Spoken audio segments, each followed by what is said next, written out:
Welcome to episode 198, Robert Johnson, world's first black self-made billionaire, 9 lessons. This is an outline of episode 198.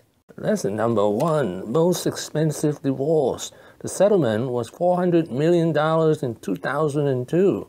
That's more than $1 billion in today's term.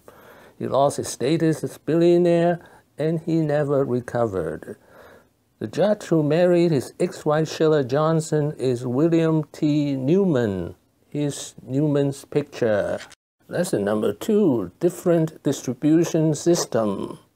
So people could go buy it before they would start buying by subscription.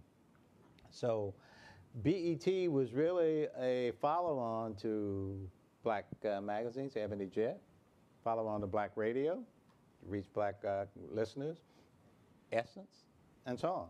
The thing that BET had different, obviously, it was a technological distribution system of satellite to cable. So when I went to John, I was really sort of standing on the shoulders of those guys, John Malone, Ed Lewis, Essence, and the like.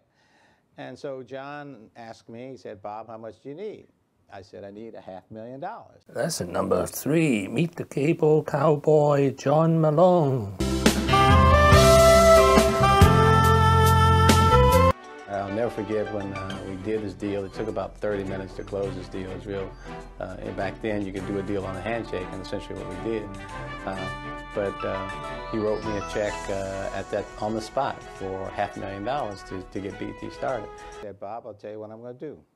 I'm going to buy 20% of your company for $180,000, and I'm going to loan you $320,000. And you'll be 80, and I'll be 20. Is that a deal, Bob? I said, John, that's a deal. Now, what John didn't know at the time, had he reversed the numbers and said, I'll be 80 and you'll be 20, I would have said, John, that's a deal. Lesson number 4, cable operator needs content or programming. John Malone realized that it is essential for cable operators to support programmers.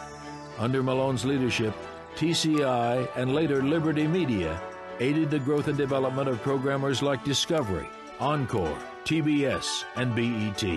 It's probably representative of the situation in terms of any narrowcast or smaller group, right? Yeah, this would, if we were doing women's programming, programming for the elderly. In fact, there is a satellite network being planned for the elderly.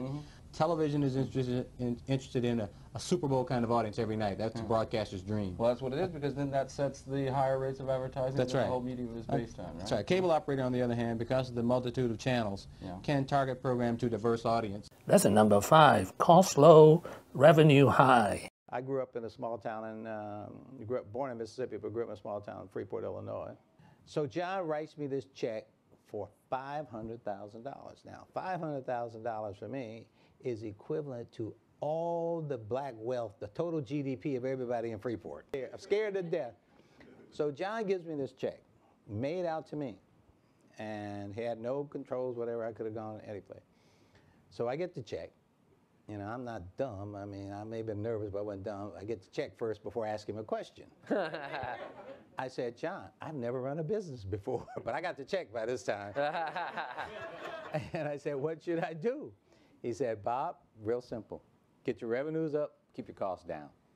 Lesson number 6, new technology, new demand in rural areas. Malone recognized that TCI needed to acquire in order to survive. And in the early 80s, he pushed TCI to invest in small, underdeveloped rural systems. Lesson number 7, start small, 2 hours of programming a week on Friday.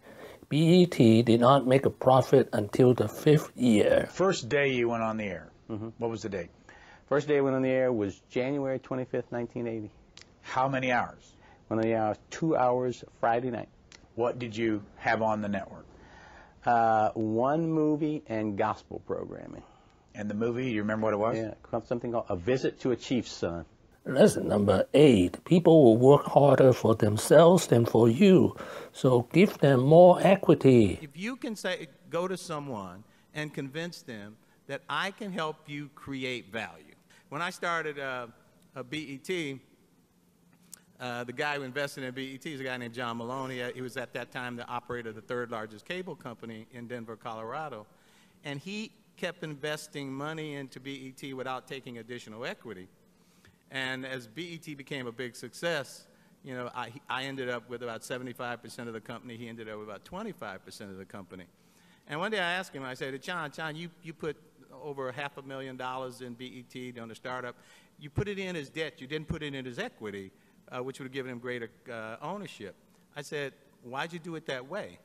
And he said, Bob, I always knew you would work harder for yourself than you would for me. Lesson number 9, the Charlotte NBA team debacle. Robert Johnson had a second chance to become billionaire again. Somehow he bought the NBA Charlotte for $300 million and sold to Michael Jordan for $175 million. He lost $200 million. In February 2017, the NBA Charlotte Bobcat is worth $780 million. Michael Jordan got it for a song, $25 million cash. Mike, you're reporting that Michael Jordan is the first U.S. professional athlete to become a billionaire. Thank you for watching. Please subscribe and leave your questions and comments below. Wishing everyone peace and prosperity.